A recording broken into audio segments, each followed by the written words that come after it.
Travelive is you get such a great opportunity to connect with amazing advisors such as yourself, and just uncovering what kind of unique experiences we can offer clients and create an experience. And especially being in it pre-COVID and then after COVID, you've seen such a difference in the type of traveler and how much more evolved. And nowadays, it's more about creating a unique experience. It's about connecting with the destination you're going with.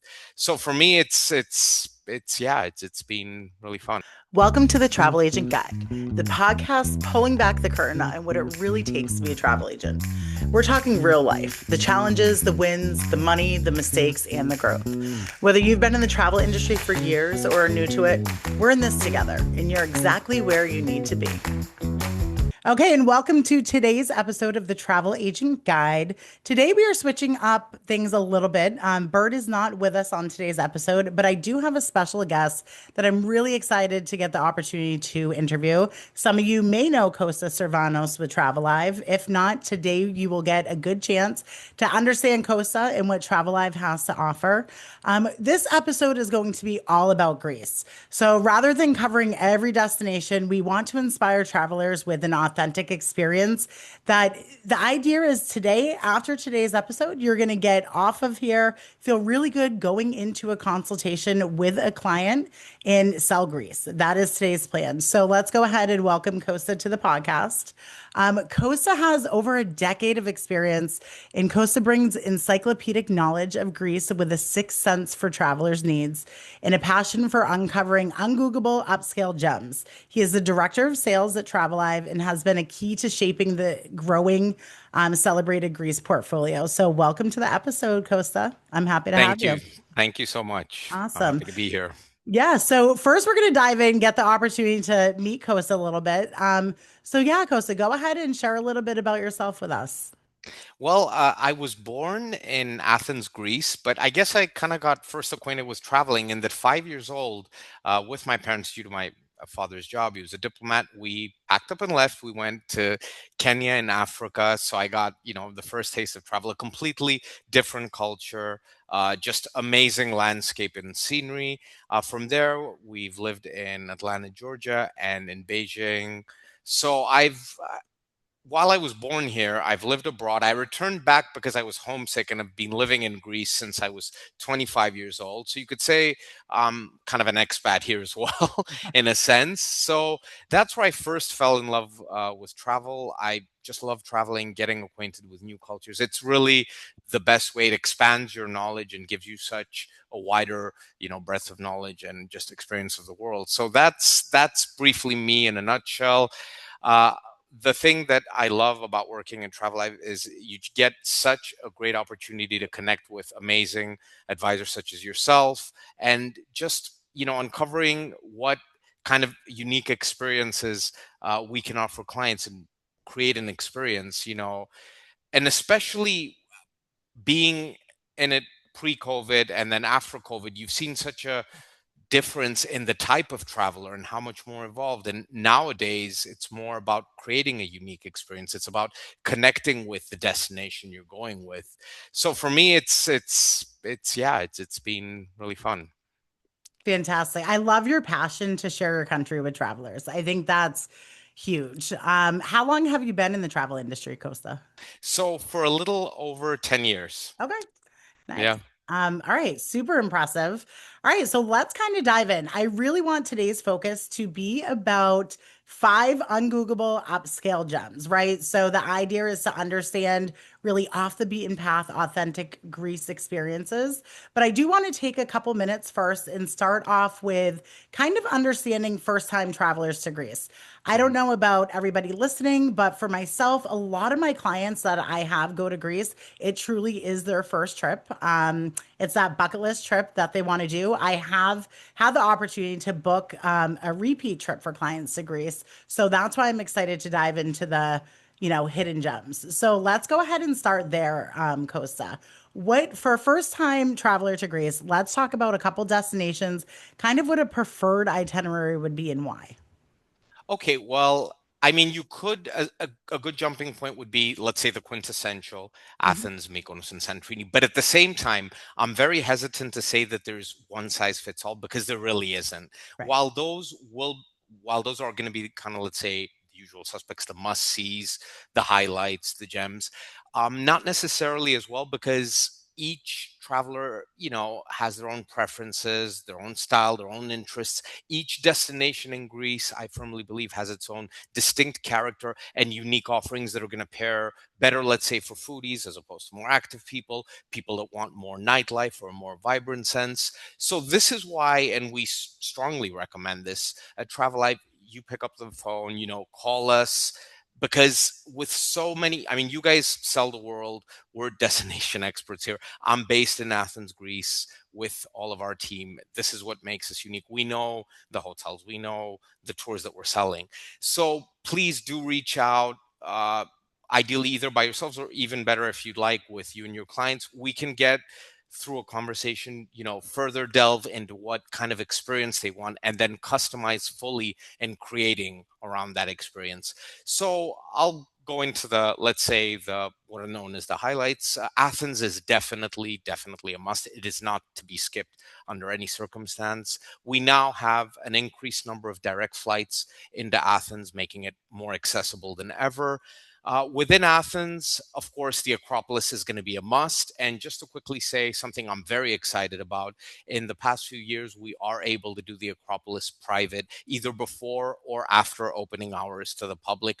I have had the pleasure and privilege of going up there, and I can't explain it. I mean, I have pictures, but they don't do it justice. I went on the after hours, so it was 8 to 10 p.m. is the after hours. The before opening hours would be 6 to 8 p.m., 6 to 8 a.m., excuse me. Like, how It's a amazing is that, right? In the middle of, peak season and just having the Acropolis private. I mean, Haley, I can't Yeah. I can't really put it into words. You could hear a pin drop. It's so quiet. And just the Wow. views, you get to see with sunset that I got to see, you get to see the changing colors. It's so peaceful. And just the thought alone that you're standing in this majestic site that dates back 2,500 years ago, and you have it private, all to yourself. I do want to note on that point that while it is private, it can be limited. It is for up to groups of five and for up to four groups of five. But each of the times that we've done it, at least we've had it all private to ourselves. So Athens, just to continue from there, is an absolute must for the Acropolis. If your clients have the budget for it, I would strongly recommend doing it private, and it doesn't cost an arm and a leg either. It would be at 10K, and that would be gross with 15% commission included for you guys. And if you stop and think that people would spend that in a luxury villa or a very high end hotel, which yes you can do, or to me at least, you could say that you got to see the Acropolis private, and that's for me one of that would be just bragging rights in full Yeah. in Greece. And not only that, but Athens is a great destination just as a jumping point and as a base. So from Athens, you could do a day trip to the ancient site of Delphi. You could do a day trip to the northeastern Peloponnese, or even to the car-free island of Hydra, which is like kind of traveling like back in time with beautiful stone mansions. So there's so much to do and see, not to even make mention if you have repeat clients or clients with an extended stay, you could even break up the stay in Athens and end with, let's say, a 2 night stay at the Athenian Riviera. So you get the beachfront stay. So from there, I guess I would segue to Mykonos would be a destination that everybody knows. It would, I mean, if we didn't, if we had clients that just said, we want to, let's say, party, but not only, if we wanted great beaches, it's a world renowned destination. People have it in mind as a destination for jet set travelers, more vibrant, but it has gone through a rebranding, if you will, in the last few years. There's a lot more to Mykonos than meets the eye. We have beautiful traditional villages. We have a great Jeep safari there that goes completely off the beaten path. So there's so much to do and see. And not to mention that also, just approximately a 20-minute boat ride from Mykonos is the amazing UNESCO World Heritage Site of Delos Island. It's a completely uninhabited island, and just a beautiful island for anybody, remotely concerned into history. Santorini always comes to mind, and It's not to be missed, in my opinion. It's people have been saying recently, oh, it's overcrowded, or maybe it's to be skipped. In my opinion, no. And the one reason to come work with us as a DMC is that we'll know where to have your clients stay. If they want completely peaceful stay, far from the crowds, we have hotels where we can have them stay at. We also know what time of year is going to be best, what types of experiences to include. There's a lot of traditional villages there. There's the ancient site of Akrotiri in the southern part of the island, which is akin to our Pompeii. So there's a lot of unique and authentic experiences in Santorini to be had, in tandem, of course, with kind of the wow renowned experiences. Some of our travelers' best experiences that I've noted are wine tasting in Santorini's very unique wineries, and the even more unique volcanic wine production there. And of course, a cruise around the caldera is an absolute must. It gives you a different perspective and feel on the island. One other destination that I'm going to go ahead and add that's an absolute must, but for me is beautiful because it kind of has everything for every type of traveler, is Crete. Crete is our largest island, but more so than an island, it's a destination onto itself. You could even have travelers, and we have had travelers stay there for a 12-night stay. They could split it up between three parts of the island. If we have extended stays, we usually tend to do up to two or three stays, destinations within the islands, different parts of the island, so that travelers get a different perspective. And from east to west, north to south, you do get a different perspective. So think some of Greece's best traditional villages perched up in, the mountainside. Some of the most beautiful gorges, including the longest gorge in all of Europe in the western part of Crete in Samaria Gorge. Some of the most beautiful Instagrammable beaches are featured there, and some of Greece's best olive oil, wine, and cuisine. Actually, depending on what type of Greek you ask, you're going to get that the best olive oil and wine belongs in Crete. Some are going to argue for the Peloponnese, but I'll leave that up for the people to decide. Yeah, yeah. So those would be kind of a good quintessential starting point for interchangeable, either a 10-night itinerary, so that we have enough time in each destination to explore the main sites, but you also want to make sure that you have enough downtime as well. So for a 10-night itinerary, I guess I would say Athens, Mykonos, and Santorini. For a 12-night, Athens, Mykonos, Santorini, and Crete. But again, please do reach out with as much information as possible, or just to jump on a call to get acquainted. We may find out that your clients want to go in a completely different direction. Like I said, there's no one size that fits all.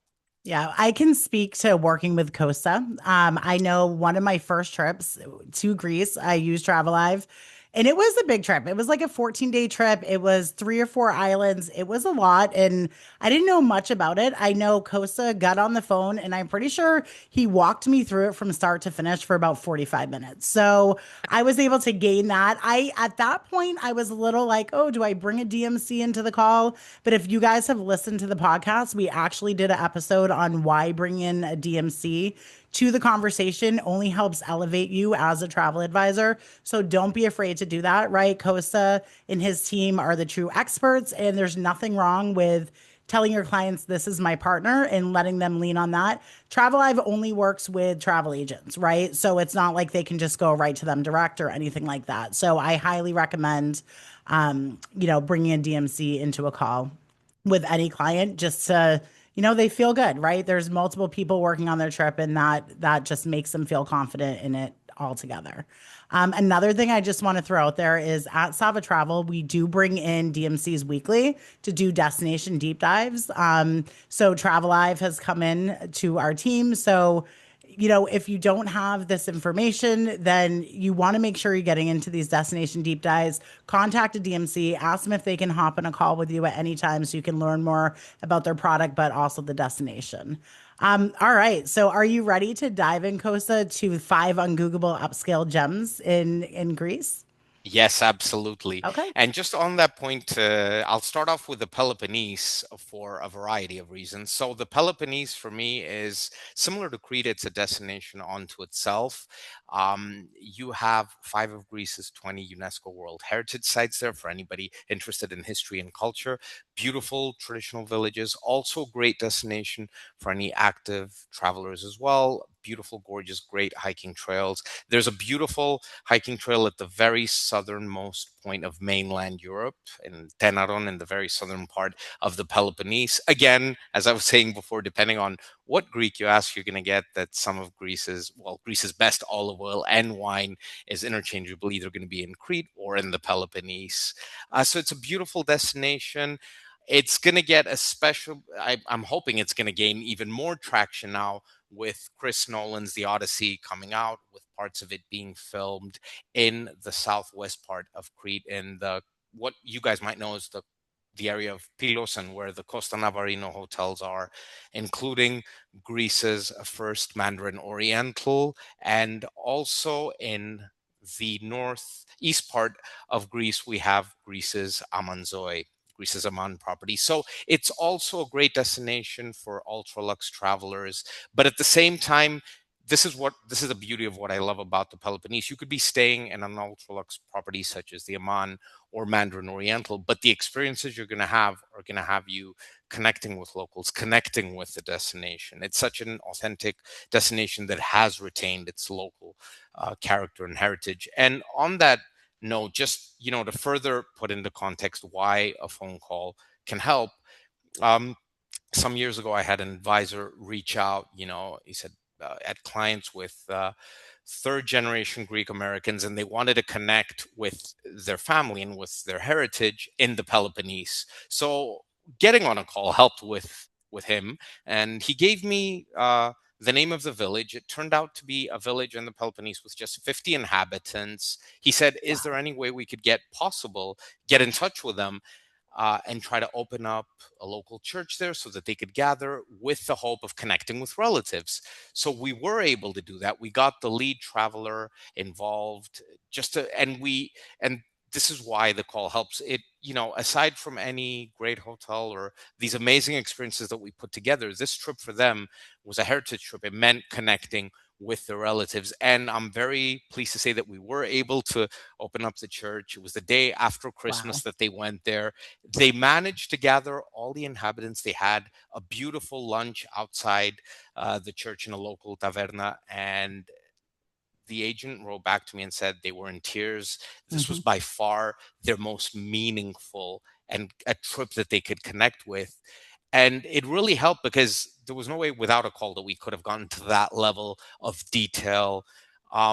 One, because it was a multi gen family, one of the travelers was into um, Cycladic art. So we were able to arrange a trip to the Museum of Cycladic Art in Athens. So there was just all this level of detail in multiple pieces. So we've had, I've had, I've had travelers with agents say, oh, they're into military history. So it's about reaching out and finding that guide that's going to specialize in that, or they want the experience to be, they're going to connect with that one local experience. So it's jumping on a call really helps. And I just wanted to highlight that very special Yeah. experience that we were able to prepare for that family.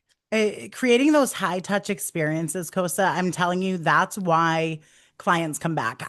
Every trip that we plan, or at Sava, I try to tell all the advisors, right? We say, go into every trip with what we like to call a memory maker, that Hmm. one experience that leaves your clients in this emotion and they cry and they're just completely moved by what they're doing because they never truly thought it was a possibility. So I think that's a way to connect with your clients through travel, and finding partners that make it happen is even better, right? So I love that story. That's the best part of travel. And when I get those calls from my clients when they come home, that's what just lights me. That's what keeps me staying in this career, right? Absolutely. I mean, being here at Travelive now for so many years, we've created ultra lux itineraries. We've done, like I said, we've done trips private Acropolis. We've done helicopter day trips from Athens to Meteora, the majestic monasteries at Meteora, where clients can see those amazing monasteries perched on those unique formations from the comfort of their helicopter. And these are all great experiences.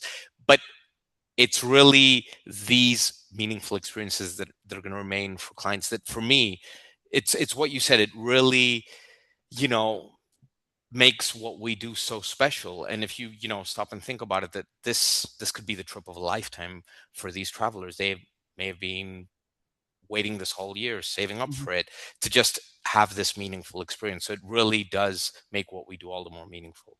I love that. All right. So moving on to the second ungoogleable upscale gem. What would that be for you, Costa? Hmm. I'm gonna go with one of arguably my favorite island. I don't like to, put an absolute, but it's gonna be the island of Milos. I love Milos. I could talk for hours at end about Milos. I've been 5 times. Milos is in the Cycladic Islands. It's kind of on the southwestern part of the Cycladic Islands, if you will. It's a beautiful island that has some of the most stunning landscape and scenery I've seen. My favorite would have to be the lunar-like landscape at Sarakiniko. You can Google it to see. I don't think I have some pictures that I've gone for many times. It has to be seen to be believed. The pictures do not do it justice. Aside from that, you have these beautiful, colorful fishing villages, such as the colorful fishing village of Klima. You have Greece's catacombs are located there. You have, again, great food, great cuisine to be found there, and also uh, beautiful sea caves at Kleftiko to be seen. So a cruise is going to be one of the best experiences you can have there. It's a beautiful island, and while it has gained traction and kind of cats out of the bag, it's still a time to go before. And I think another 5 years max, it's going to be, it's going to be in everybody's Overtake radar. it, So yeah, with just, tours. yeah, just I would say plan to go as soon as possible before more hotels, which we're hearing are building there. Okay, good. Yeah, I know we've sent tons of clients to Milos. Yes, we have. I So love it. Yeah. now I know why, right? Which I love. Yes. Yes. I have yet to be to Milos, so that's definitely high on my list. All right, so diving into the third ungoogleable upscale gem, what would that kind of be? I love the Ionian Islands, and especially I'm gonna go with Kefalonia here. This is going to be located in the northwestern part of Greece, if you will, or the western part of Greece, technically speaking. Mm. So these islands are going to offer a lush counterpart to the Cycladic Islands, which tend to have that kind of more barren beauty. These are very green islands. They usually tend to be more mountainous. They tend to be, like I said, and you have more of the Venetian feel there and the architecture. So Kefalonia is the largest of these islands. The highest peak of the Ionian Islands is to be found there. And what was recently voted as the world's second most beautiful beach in Fteri Beach is located there. Which actually, case in point, the first beach was actually in the Philippines. I actually recently had the pleasure of going to the Philippines. I went there, and one of the next video series that I have a video series that I've launched, which is Greece in 60 Seconds, is going to be the world's first beach versus the world's second beach. And I want to hear from all of you and what your thoughts are. And if Kostas, maybe what's the name of the beach in Catalonia? the beach in Kefalonia is Fteri Beach, I Fteri. Fteri. Yes. Okay. Yeah.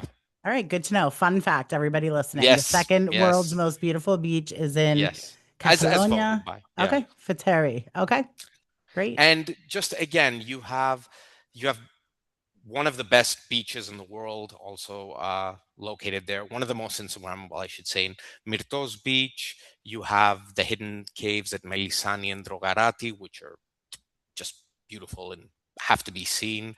And again, just beautiful villages. From the north to the south, you get a completely different feel. I'd been there a couple of years ago for 4 nights. I tried to split my stay up and realized I just have to go back and see it again and again, because from north to south, and because of the distances involved, you really do need an extended stay. So similar to Crete, you would need to pick one if you had a 4 night stay, just one part of the island, and kind of explore from there. If we have, let's say, a 7, 8 night stay, you could do, you could divide and do the north and southern part of the island. And the north part of the island has two gorgeous villages in Fiscardo and Assos, which almost have like this very Italian feel to them, and just gorgeous. Like I said, it's a very lush island, so it's going to give you a different perspective of Greece. A lot of the Ionian Islands are highly influenced from Italy, right? Yes, correct. Because Exactly. of the proximity as well, Yeah, especially. Yeah. exactly. Okay, beautiful. All right. So what would be the fourth ungoogleable upscale gem? That's gonna be a good one. I'm gonna go with the island of Naxos, which I Okay. love. All right. It's the largest of the Cycladic Islands, just jumping back to the Cycladic Islands. And it has everything as well, from beautiful villages, especially in the mountainside. You have very good local cuisine there. Some of Greece's best local products can be found there, is in the local Gruyere cheese and local potatoes that they're known for. And also Greece's only citron production is to be found there. You have the majestic Portara, which is the iconic temple of Apollo, greeting you. A very beautiful and well preserved old town. Great for hikers as well. Similar to Crete and the Peloponnese, you have amazing hiking trails, and home also to the highest peak of the Cycladic Islands as well, and just beautiful cruises to be done there as well. The beauty of Naxos, similar to Paros, is it's located centrally in the Cycladic Islands, so it's a good base for day trips to nearby untouched islands, which is what we can do there. Awesome. Awesome. I love that. Naxos, right? So I definitely, it's close proximity to Paros, right? Can you ferry pretty Correct. easily between that? Easily, Okay. easily. So when people say they want, more bang for buck or to explore another island, you could even, as opposed to doing packing and unpacking, which I'm not a big fan of, and 2 night Yeah. stays here and there, you could just base yourself in one island in either Naxos or Paros and do a day trip to the other. It's just a half an hour ferry ride, and it Beautiful. makes it totally doable. Okay. Love that. All right. So diving into the fifth ungoogleable upscale gem. So in my background, I have the world's deepest gorge in Vikos Gorge, and this is located in the north, kind of western part of Greece, in the beautiful, very underrated, very mostly untouched by mass tourism, Epirus region. So this is just one very striking highlight. Like I'd been there a couple of years ago, and I went up to this beautiful vantage point, and just the views are breathtaking. I mean, this is a beautiful picture, but just to stand there and amaze and awe at this stunning, you know, gorge, it's just, I can't put it really into words. what island is the gorge on, Oh, Costa? this isn't an island. Me. This is Okay. going on the mainland Greece, Okay. in the northwestern part of Okay. Greece. Yeah. That's for me one of the advantages of Greece. It's really a year-round destination. I know, Greece has been heavily advertised for so many years as a summer destination, as Yeah. the islands, and it absolutely is. Don't get me wrong. We have beautiful summers with a record amount of sunshine, beautiful seas, and the islands really are stunning. There's no other way of it. But more than that, it is a year-round destination from the Peloponnese, from the western part of Crete, which you can also visit during Christmas, and which I was there actually over Christmas, all the way to the north part of Greece, or even mainland Greece. It's a year-round destination.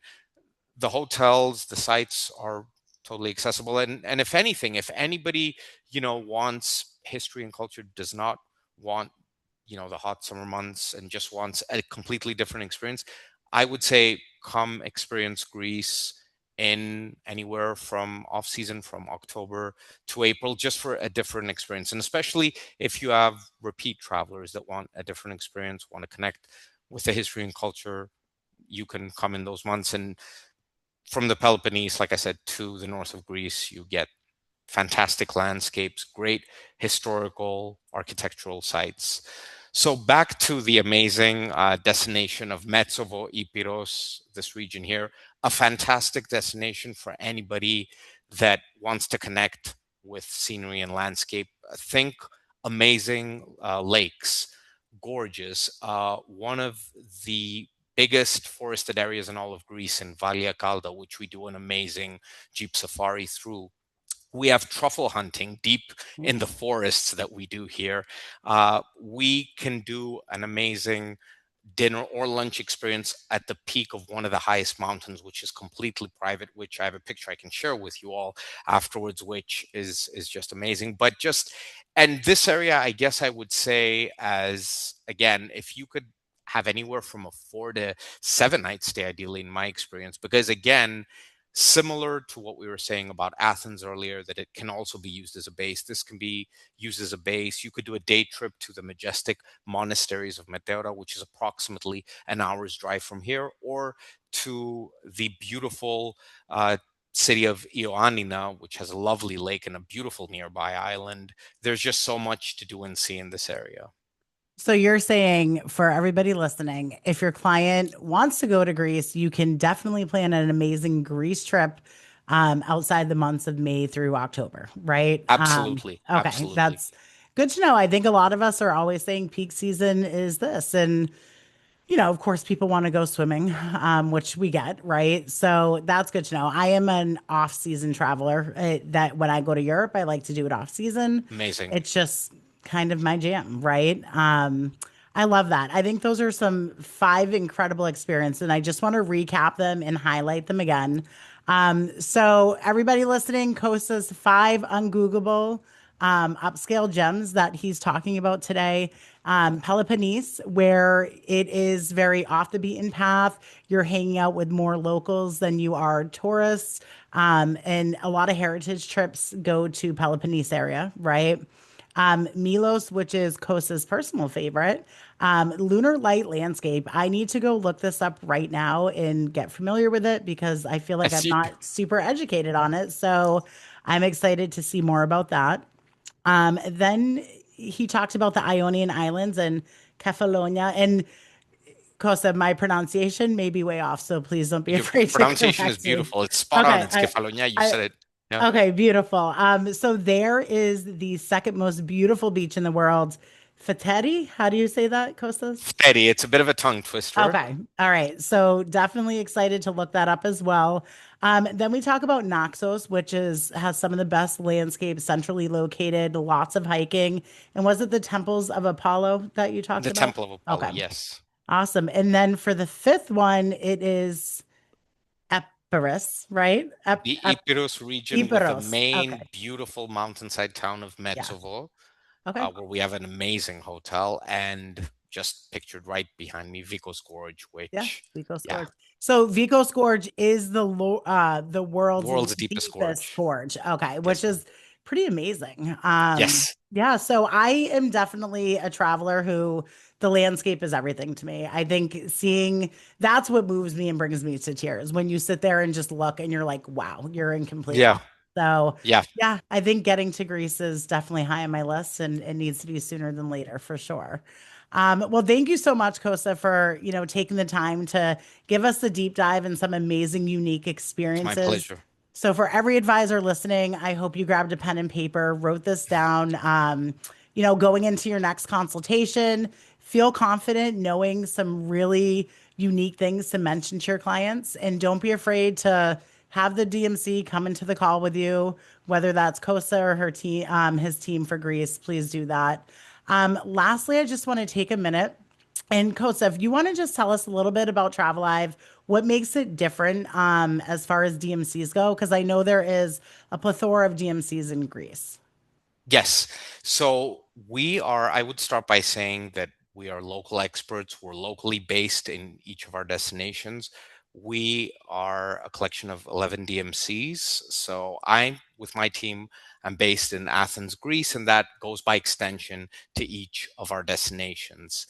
We're all native English speakers or expats, and we're Also, while we're locally based, one of the biggest advantages I would say is that we're also available until US Eastern time. So we are in the office until 3 p.m. Eastern. So you can jump on a call and we can advise in real time for you. That would be one thing for us. We have an amazing 24/7 support and concierge department that's on hand to assist your clients while they're traveling. So you're not getting calls at 2, 3 in the morning. We're here. We'll keep you in the loop, and obviously, email you with whatever's happened. Aside from that, I would say also we don't require any minimum, so we can work with a tour and transfer. It doesn't have to be all in when working with us. So if you prefer to book the hotels direct, that's totally fine. We work with either Euro or USD, net or gross. It's entirely up to you. If it's going to, I mean, our usual operating model is going to be USD with 15% commission included for you, but we have full flexibility. It's all entirely designed to make it easier for you guys. You don't have to chase us for invoices. We pay out commission promptly 10 to 14 days after the completion of clients' trips. We have an amazing groups department. We do shore excursions as well. So there's quite a lot. These are just some of the advantages of working with us. But like Haley said, please do reach out. I know that we've covered a lot of ground here and there's so much to go over, and I know I've given you guys a lot to think about here. So for any further information, please do reach out. Yeah. And for our Sava travel advisors, we'll be having a deep dive, a little more in depth, hopefully in the coming month, and we can bring Kosta back in and talk about Greece. So I'm super excited. All right, and another thing too, I absolutely love your blog posts. So one blog post Thank I you. want to kind of put out there was the unveiling of the Ionian Islands with Kostas. I know you can sign up for like email reminders.